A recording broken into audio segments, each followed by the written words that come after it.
মুখ্যমন্ত্রী এরা মূর্খ। এর আগে বলেছিল রাকেশ রোশন চাঁদে গেছিল, ইন্দিরা গান্ধী চাঁদে গেছিল, এক্ষুনি বলেছে বিধানসভায় সুনিতা চাওলা। সুনিতা উইলিয়ামের জায়গা মানে তো উনি তো 5 বছর ধরে ক্যাম্পেইন করছেন গুজরাটি হাটাও, গুজরাটি চলবে না। আর মেহেসানাল রিলেশনশিপ সুনিতা উইলিয়ামের এসে বলছে সুনিতা চাওলা। এ কোন রাজ্যে আমরা বসবাস করছি? মুখ্যমন্ত্রী বলছেন স্পেস সায়েন্স নিয়ে পড়াশোনা করেছেন, স্পেস সায়েন্স বাংলা বিশ্বসেরা, স্বাস্থ্যে হেলথে বাংলা বিশ্বসেরা। সেটা তো অভয়ার ঘটনায় প্রমাণ হয়ে গেছে, 10,000 চিকিৎসক সেলাইন কাণ্ডে প্রমাণ হয়ে গেছে। উনি কত বড় বিশ্বসেরা সবাই জানে। আয়ুষ্মান ভারত চালু না করে বঞ্চিত করেছেন। শুনুন, আজকে বিজেপির এমএলএরা এই রাজ্যে যেভাবে চাকরি বন্ধ হয়েছে, আপনি পড়ে দিচ্ছেন, চাকরি দিচ্ছে না।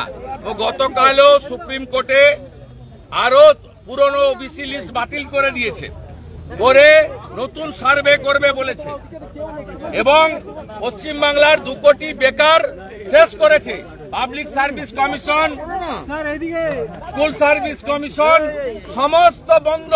পুলিশ রিক্রুটমেন্ট বোর্ড আজকে বিজেপি এমএলএদের পক্ষ থেকে আজকে সদনে কলিং অ্যাটেনশন মেনশন ছিল না, বলার সুযোগ নেই।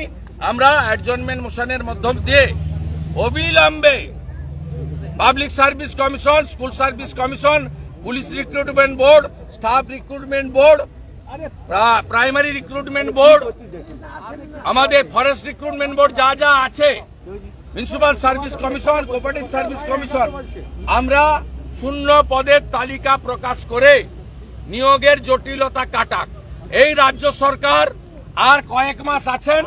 এরা গতকালও সুপ্রিম কোর্টে পুরনো ওবিসি তালিকা যেটা হাইকোর্ট বাতিল করেছিল তাকে বাতিল করা মানে তাকে অস্বীকার করে আরো 3 মাস সময় চেয়েছিলেন, মহামান্য সুপ্রিম কোর্ট দিয়েছে।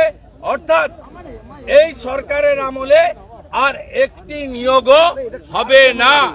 মমতা বন্দ্যোপাধ্যায় শুধুমাত্র ভোট ব্যাংকের জন্য প্রকৃত ওবিসিদের, হিন্দু ওবিসিদের বঞ্চিত করে একটা নির্দিষ্ট সম্প্রদায়কে ভোট ব্যাংকে তোষণ করার জন্য আজকে বাংলার 2 কোটিরও বেশি বেকার যুবক যুবতী, শিক্ষিত বেকার যুবক যুবতীর সর্বনাশ ঘটালেন এরা।